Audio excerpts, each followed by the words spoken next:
नमस्कार दोस्तों, मैं नवनीत दुबे स्वागत करता हूं साइड लुक न्यूज़ में आपका। दोस्तों, एक मुलाकात के क्रम में इस बार हम आपकी मुलाकात भाजपा के वरिष्ठ नेता जिन्होंने अभी हाल ही में भाजपा में वापसी की है, धीरज पटेरिया जी। आइए मिलते हैं धीरज पटेरिया। धीरज जी, स्वागत है आपका। नमस्कार नवनीत जी। बागी से वापसी तक का सफ़र कैसा था? सच बताऊं तो मुझे पिछले 4.5 वर्ष किसी पार्टी का सदस्य नहीं था, एक आम इंसान के रूप में जो रहने का मौका मिला तो मैंने इसको बहुत एंजॉय किया।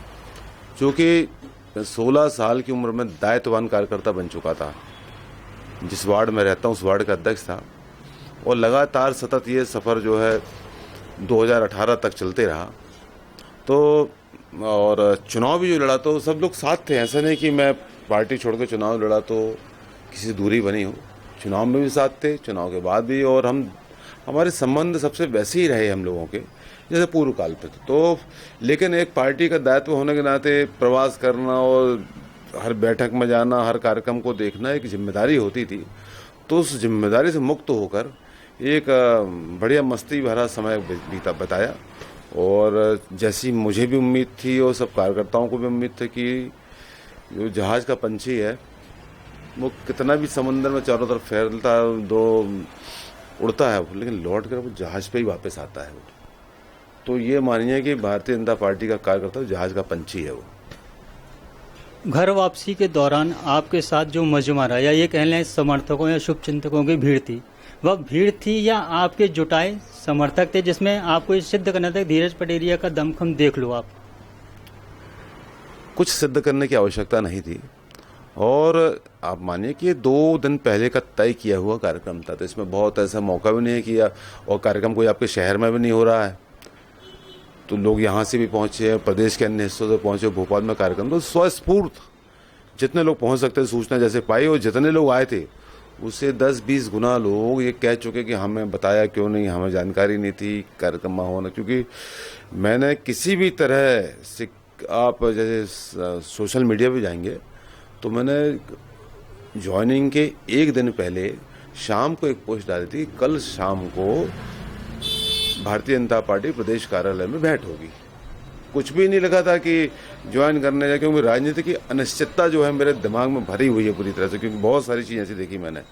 तो मैंने जब तक जो हो ना जाए उसको बोलना नहीं चाहिए, तो मैंने सिर्फ इतना एक संदेश छोड़ा था। आप सोशल मीडिया अकाउंट पे जाएंगे, फेसबुक पे, सिर्फ इतना ही लिखा है कि हम 5 बजे कार्यालय में मिलेंगे। कहा जा रहा है कि एक अनार 100 बीमार। उत्तर मध्य से 16 दावेदारी कर रहे हैं विधायकी के लिए कि भाजपा उनको टिकट दे, जिनमें जैनों की संख्या ज़्यादा है। ऐसे में इनके बीच में बागी होकर आपकी घर वापसी हुई है। अंदर ही अंदर एक विरोध आपका चल रहा है कि इनको टिकट क्यों दी जा रही है, इन्होंने तो बगावत की थी। ऐसे में आपको कैसे ये पूरी उम्मीद है कि भाजपा आपको उत्तर मध्य से दावेदार बनाएगी? बहुत सारे प्रश्न इसमें जुड़े हुए हैं आपके इस प्रश्न में। देखिए, दावेदारी करना सबका स्वाभाविक अधिकार है। जिसे मुझे ध्यान है, शरद जैन जी को टिकट 2003 में मिली थी और उन्होंने 1985 में दावेदारी की थी, मेरे ध्यान है 85 के चुनाव में। 18 साल उनको प्रतीक्षा करना पड़ी थी। हमारे यहाँ के बहुत बड़े नेता सम्मानी स्वर्गीय ओंकार प्रसाद तिवारी जब उनका स्वर्गवास हुआ है, तब मेरे द्वारा और मेरे चाहने वालों सबने इस बात को रखा था कि चुनाव ये लड़ें। आज से 24 वर्ष हो गए। तो मैं सभी दावेदारों से भी कहता हूं कि बिल्कुल आप लगे रहिए, जो भी साथ में, अपन को कोई इसमें कोई प्रतिस्पर्धा नहीं है। हम लोग तो सब साथ में चलने वाले लोग हैं, और सबको दावेदारी करने का अधिकार है। और चुनाव तो जो है वो समर्थन और विरोध के बीच ही चलता है। ये तो आपकी दमदारी है कि सब तरह के विरोध पे नियंत्रण करके आप विजय प्राप्त करें। कोई चुनाव में ये कहते, मैं भी पार्टी में जिस स्थिति में काम करता तो बहुत से लोग चुनाव के बाद आते थे, साहब मुझे अपनों ने हरवा दिया। मैं कहता फिर टिकट मांगी ही क्यों थी तुमने? जब तुम में जीतने का दमखम नहीं है तो टिकट क्यों मांगते हो भाई? ये तो चलेगा, आप चुनाव लड़ोगे तो आप चुनाव ना जीतो, ऐसा बहुत से लोग का प्रयास होगा। तो ये बात तो एक राजनीति का हिस्सा है। इसको क्यों इतना दिल से लगाते हो कि उसने मेरा साथ नहीं दिया? अरे तुम्हारे साथ क्यों नहीं है, तुम्हारी कमी है। तुम क्यों नहीं जीते, तुम्हारी कमी है। तो ये सब चलता रहता है। इसको बहुत मैं और एक सवाल और आता है कि आपने इतना काम किया, इतना सब किया, फिर ये क्यों होता? तो मैं इसको ही बोलता हूँ कि ये भी राजनीति का हिस्सा है। उसको बहुत स्वस्थ मन से लेने की ज़रूरत है। इसमें बहुत इसको हमको दिल पे लेके चलने की ज़रूरत नहीं कि ऐसा हो गया। ये तो राजनीति का हिस्सा है, राजनीति इसी का नाम है।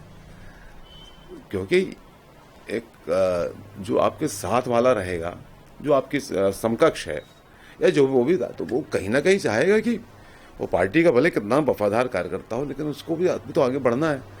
और जब रास्ते से कोई हटेगा तब तो आगे बढ़ेगा वो। तो ये चाहना मानना चलता रहता है, इसकी बहुत परवाह नहीं करना चाहिए। लेकिन अपनी दमदारी और अपनी ताकत पे ही चुनाव पे आप भरोसा करें। संगठन आपके साथ रहेगा, लेकिन खुद भी आपको अपने आप में इतना रहना चाहिए कि हम सब परिस्थितियों को काबू करेंगे और चुनाव पे विजय प्राप्त करेंगे। भाजपा आपको दावेदार बनाती है तो भाजपा के ही भीतर घाती आपको हराने के लिए जुट जाएंगे। ऐसे में आपकी रणनीति उस समय क्या होगी? ऐसा मुझे तो मैं जितनी जानकारी आपके पास होगी, आप इतना तो मानिए कि उसके बराबर मेरी भी हो सकती है, कम ज़्यादा थोड़ी। ऐसा कुछ भी नहीं है। बेहद प्रसन्न है लोग और वापसी से। और सिर्फ कार्यकर्ता नहीं, मैं आपसे बोल रहा हूँ, मतलब उसमें मैं अभी ये घूम रहा हूँ, तो जो गैर राजनीतिक है, जिनको चुनाव राजनीति से कोई लेना देना नहीं है, वो भी वापसी को लेके बहुत प्रसन्न, बहुत उत्साहित हैं। इस बात को आप टिकट से मत जोड़िए, लेकिन बहुत प्रसन्न, बहुत वो है। और उनको लगता है कि उनकी वर्षों की प्रतीक्षा पूरी होगी। मान लीजिए इतने दावेदार यहाँ से दावेदारी कर रहे हैं, इस बीच यदि आला कमान निर्धारण ना कर पाने की स्थिति में किसी महिला को अगर टिकट देता है, फिर आपका निर्णय क्या होगा? ये सवाल जो है बहुत पूछा जा चुका है, लेकिन अब मैं बता रहा हूँ, यदि मैं भारतीय जनता पार्टी का कार्यकर्ता हूँ तो मेरा दायित्व क्या है वो मुझे याद है। ये चुनाव में और चुनाव के आगे पीछे भी हमारा कार्यकर्ता के रूप में क्या काम है वो मुझे इसलिए याद है कि मुझे किसी ने याद कराया था बचपन में, और मैं 30 साल तक लोगों को याद कराते रहा हूँ। तो इसमें मुझे बहुत बताने की आवश्यकता नहीं कि मुझे क्या करना पड़ेगा। नहीं, जैसा कहा जा रहा है पिछली बार आपको टिकट नहीं दी, आप रुष्ट होकर बगावत कर दी थी। फिर अगर उसी की पुनरावृत्ति होती तो आपका अगला कदम क्या? फिर बगावत होगी या फिर पार्टी में किसी शीर्ष पद में जाने की आपकी मंशा होगी? देखिए, पिछला चुनाव लड़ा था नवनीत जी, वो मैं नहीं मानता कि मैंने अपनी इच्छा से लड़ा था। वो लोगों के कहने पे, कार्यकर्ताओं के कहने पे लड़ा था। वो निर्णय तभी किया था, और आप देख लीजिए जिस दिन टिकट का निर्णय हुआ था तो मैं बोल के आ गया था वो राजनीति नहीं करूँगा।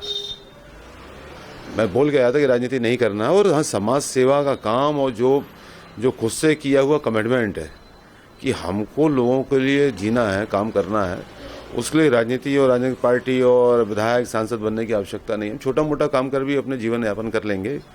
काम करके मतलब व्यवसाय की बात नहीं कर रहा हूँ मैं, सेवा हम छोटे मोटे रूप में कर लेंगे, वो कर लेंगे। इसमें हमें कोई अपने ऊपर संदेह नहीं है। लेकिन जब लोगों ने आके सामने खड़े हो गए, आप भी उसके चक्षु साक्षी रहे होंगे कि लोग आए कि आप चुनाव लड़ो, तब भी मैंने एक बैठक बुलाई थी, आपको याद होगा, कार्यकर्ताओं ने, और कहा कि आपको चुनाव लड़ना है। तो मैंने कहा कि मैं अभी भी नहीं बोलूँगा, आपकी पर्याप्त संख्या दिख रही है, और जितनी संख्या यहाँ दिख रही है उससे ज़्यादा कई गुना तो मुझे फ़ोन आ चुके हैं, लोग बोल चुके लड़ना है, आपको लड़ना पड़ेगा। लेकिन मैं निर्णय बहुत सोच समझ के करूँगा। अभी भी आप लोग की ऐसी भीड़ और ताकत देख के मैं मानने वाला नहीं, क्योंकि मैं इस बात पे भरोसा खुद भी नहीं कर पा रहा था। मैंने नामांकन भरने जा रहा था भीड़ में कि मैं पार्टी छोड़ चुका हूँ, चुनाव लड़ने जा रहा हूँ, तो मैं तैयार नहीं थे। लोगों ने कहा कि अब आप चुनाव नहीं लड़ोगे तो क्या करोगे, एक बार लड़के तो आप देखो चुनाव, आप राजनीति छोड़ के क्यों चले जा रहे हो, एक बार आप देखो तो कि भाई आपकी ताकत क्या है, आप कितने लोग आपके साथ हैं, एक बार अपना वजूद तो तलाश करिए आप। अभी तो आप पार्टी के अंदर संगठन में काम करते रहे, लेकिन आपने काम करते करते कितने लोगों को जोड़ लिया होगा इसका आपको अंदाजा नहीं है। तो आपको चुनाव तो लड़िए आप एक बार। तब मैंने हाँ बोला था, तो वो चुनाव अपनी इच्छा से नहीं लड़ा था। तो वो उसको मैं बगावत तो बोलने में थोड़ा सा वो लगता है, क्योंकि पूरे कार्यकर्ताओं के द्वारा बोली गई थी वो बात। और आपने पूरे चुनाव में देखा होगा पार्टी की जैसे अभी अभी सवाल कर रहे हैं कि मैं पार्टी में चुनाव तो कोई विरोध कर, जब मैं पार्टी छोड़ के चुनाव लड़ा तो कार्यकर्ता हजारों की तादाद में साथ में थे, तो पार्टी से लड़ने में तो आप स्थिति का अंदाज कर सकते हैं। वर्तमान विधायक उत्तर मध्य के कांग्रेस से हैं विनय सक्सेना, और कहा जा रहा है कि उनके कार्यकाल में हुए विकास कार्यों से लोग खुश हैं, और ऐसे में यदि आप भाजपा से दावेदारी करते हैं तो आपके लिए ये मुकाबला कठिन होगा या सहजता से आप निकाल लेंगे? यहाँ के विधायक हैं वो, मैंने बोला था कि वो एक्टिव हैं लेकिन इफेक्टिव नहीं है। एक तो वर्तमान में आप साल डेढ़ साल से मैं भी देख रहा हूँ कि लगभग उनके जो साथ में रहने वाले साथ छोड़ के चले गए होंगे, वो उनका अपना नज़रिया है जो भी है, लेकिन कोई बहुत विशेष काम नहीं हुआ है। ये विधायक निधि आई हमारे पास 2 करोड़ रुपए और अपना काम करा लिया, वो तो कोई भी कर लेगा, वो कौन सी तारीफ की बात है। वो तो किसी भी व्यक्ति को कहो कि यह 2 करोड़ रुपए की राशि मिली है शासकीय मत की, आपको खर्च करना तो कर देगा कि यहाँ पे रोड बना दो, यहाँ पे ये बना दो, वहाँ बना। कुछ जबलपुर उत्तर विधानसभा में, जबलपुर शहर है पूरा, वो इसमें जितने प्रमुख स्थान है जबलपुर उत्तर विधानसभा में आते हैं, तो उसमें मुझे कोई ऐसा उल्लेखनीय काम नहीं दिखा है। और मैं अभी चाहूँ तो उनकी वर्तमान हालत में बहुत कुछ बोलूँगा, ये ठीक नहीं लगता मुझे, क्योंकि इस तरह की राजनीति मैंने नहीं की है कि मैं सामने वाले को गलत सिद्ध करूँ। वो ठीक है, अब उनका अपना काम है, 5 साल उन्होंने कितना काम किया, आने वाले चुनाव में उनको उसका हिसाब मिलेगा, वो अपना काम करें। तो इस बात की जरा भी परवाह नहीं मुझे कोई कौन है सामने, क्योंकि सामने आप कैसे कह सकते हैं राजनीति में जब तक टिकट आपकी घोषित ना हो जाए, बी फॉर्म हाथ में ना मिल जाए, कई बार तो घोषित होने के बाद भी चली जाती है। तो मुझे नहीं कहना कि उनकी क्या स्थिति है, वो अपना काम करें अपना, ठीक है, लेकिन हाँ मुझे अवसर मिलेगा तो मैं 2 करोड़ रुपए की विधायक निधि के काम को तो काम मानूंगा ही नहीं, वो तो शून्य है काम, मैं ये मानूंगा। उसके अलावा जो करूं उसको काम में गिनना। विधायकी से हट के थोड़ा शहर की बात करते हैं। नगर सत्ता कांग्रेस की है, विपक्ष में भाजपा बैठी 44 पार्षदों के साथ। भाजपा की हार का कारण क्या था जो इतने लंबे समय से सत्ता सुख भोग रही थी, एक सत्ता की कुर्सी से नीचे आ गई? चूंकि मैं उस वक्त पार्टी में नहीं था। हाँ ये बात सही है कि मैंने कई जगह जाके काम किया पार्टी के पार्षदों का, एक आध जगह जो पार्टी से नहीं लड़ा उसका भी कहीं जाके सपोर्ट किया होगा। तो वो हार का कारण क्या था उसमें मेरा बोलना उचित नहीं होगा कि वो, क्योंकि जब भी यहाँ कोई महापौर या कोई भी निर्णय हुआ है तो उसमें कौन होगा कहीं ना कहीं थोड़ी मोड़ी भूमिका रहती थी। इसमें कोई भी भूमिका नहीं थी कि कौन प्रत्याशी हो, क्या रणनीति हो, कैसे चुनाव लड़ा जाएगा, मेरा कहीं इसमें प्रत्यक्ष कोई भूमिका नहीं थी मेरी, तो मेरा कहना उचित नहीं होगा उसमें। मतलब इस बार ये मान लिया जाए कि आपकी टिकट फाइनल है? देखिए टिकट फाइनल हो जाए और मैं चुनाव जीत जाऊं 2023 में, तो मेरे लिए कोई बहुत बड़ी उपलब्धि नहीं है ये। 24 साल की प्रतीक्षा है कार्यकर्ताओं की। मैं 20 साल पहले ये कहने की स्थिति में रहता था किसी को कि हाँ आप अपनी तैयारी करिए, आपकी टिकट हो जाएगी, आप चिंता नहीं करिए, आप अपना काम करिए, जीतने की तैयारी करिए। और इतने साल गुजारने के बाद 18 साल पहले मैं युवा मोर्चा का प्रदेश अध्यक्ष बना था, तो विधायक बन जाऊं तो कोई बहुत बड़ी उपलब्धि नहीं है। लेकिन हाँ जो मेरे साथ सतत लगे रहे, हर स्थिति में साथ खड़े रहे, उनके चेहरे पे एक बार खुशी देख लूं, इतनी इच्छा बस जरूर लेके मैं चल रहा हूं। तो मेरे लिए बहुत बड़ा अवसर नहीं है कोई, बहुत सारी उम्र गुजार चुका हूं मैं, क्योंकि इसको तो स्वीकार करना पड़ेगा कि समय बहुत निकल गया है, तो कोई बहुत बड़ा कुछ होने नहीं जा रहा। लेकिन हाँ जितना भी समय मिल जाए उसमें इतना कर ले, ऐसे भाई क्रिकेट में 20-20 पहले 50 ओवर का मैच होता था, 20 ओवर का, 20 ओवर में आखिर के 4 ओवर का महत्व बहुत ज़्यादा बढ़ जाता है। तो कम समय में ज़्यादा काम करना है, ज़्यादा लोगों के लिए काम करना है। काम तो हम लगातार करते हैं, लेकिन आप विधायक सांसद बनते हैं तो आप हाउस पहुँच के जो है अधिकार पूर्वक लोगों की सेवा कर पाते हैं। ये अवसर मिल जाए तो कुछ ज़्यादा कर पाऊँ, इतनी बस इच्छा है। आखिरी प्रश्न, शहर में विधानसभा के बाद लोकसभा चुनाव की दस्तक होनी है, ऐसे में कहा जा रहा है जो वर्तमान सांसद हैं उनका चेहरा इस बार शायद बदलना है। आप वरिष्ठ भी हैं और शहर का सौभाग्य है कि प्रदेश स्तर का एक नेता जबलपुर में रहता है। इसमें आपका विचार क्या क्या चेहरा बदलेगा? देखिए, ये लोकसभा चुनाव का विषय मेरा बिल्कुल भी नहीं है और जो वर्तमान सांसद वो प्रदेश अध्यक्ष रह चुके हैं और सब निर्णय इसमें जो है हाईकमान लेता है इसमें। और यहाँ पे भारतीय जनता पार्टी की बड़ी जीत हुई थी, यहाँ पे 4.5 लाख 5 लाख वोटों से जीते गए थे। तो मुझे लगता है कि इन सब बातों में जो निर्णय होगा वो जो भी होगा ठीक होगा। और यहाँ सांसद कौन हो, इससे बड़ा सवाल ये होता है कि मोदी जी के हाथ में देश की बागडोर हो, उसको लेके वोट जो होता है तो उसमें ये बातें बहुत गौण हो जाती हैं कि प्रत्याशी कौन है, वैसा है। और हम सबकी भी इच्छा ये है कि केंद्र में मोदी जी अभी जो है जो राष्ट्र निर्माण के काम में लगे हुए हैं उसमें कोई विघ्न ना आए और निर्विघ्न रूप से चलता रहे, केंद्र में फिर से सरकार बने भारतीय जनता पार्टी की। इस हेतु हम लगातार काम करते रहेंगे। साइडलो के माध्यम से आप कुछ कहना चाहेंगे?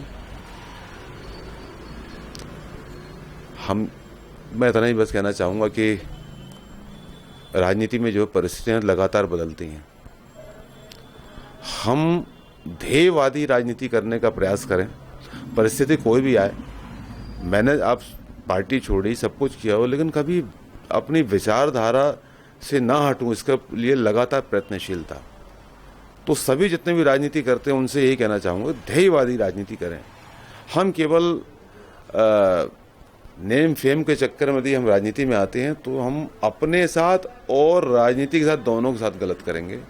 तो जो भी लोग ऐसे आए और राजनीति को कहते हैं कि ये उत्कृष्ट कार्य का निकृष्ट स्थान से कहा जाता है, तो उसमें कोई अच्छे करने वाले लोगों को आना पड़ेगा।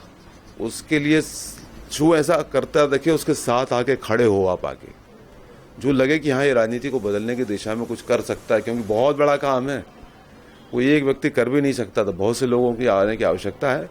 और ये चुनाव जो आने वाला विधानसभा चुनाव है उसका छोटा सा एक वो पार्ट है, वो सब कुछ राजनीति में सब कुछ नहीं है, वो कि सब कुछ इसी में होना है।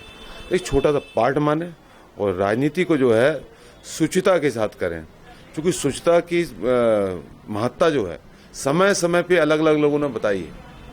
तो जो शुचिता से राजनीति करे, ईमानदारी से राजनीति करे, उसके साथ आके खड़े हो आप आगे, तो निश्चित रूप से आप भी अपने प्रयास को सार्थक करेंगे और जो संघर्ष कर रहा हो उसको आप बल देंगे। सारे लोग से चर्चा करने के लिए धीरे धीरे धन्यवाद। बहुत बहुत धन्यवाद नवनीत जी। दोस्तों, एक मुलाकात के क्रम में इस बार हमने आपकी मुलाकात भाजपा के वरिष्ठ नेता पंडित धीरज पटेल से करवाई। मुलाकात के क्रम को इसी तरह बढ़ाते हुए अगली बार फिर हम किसी व्यक्ति विशेष से आपकी मुलाकात करवाएंगे। कैमरामैन सुरेंद्र शिवारे, सहयोगी सत्यजीत यादव के साथ मैं नवनीत दुबे।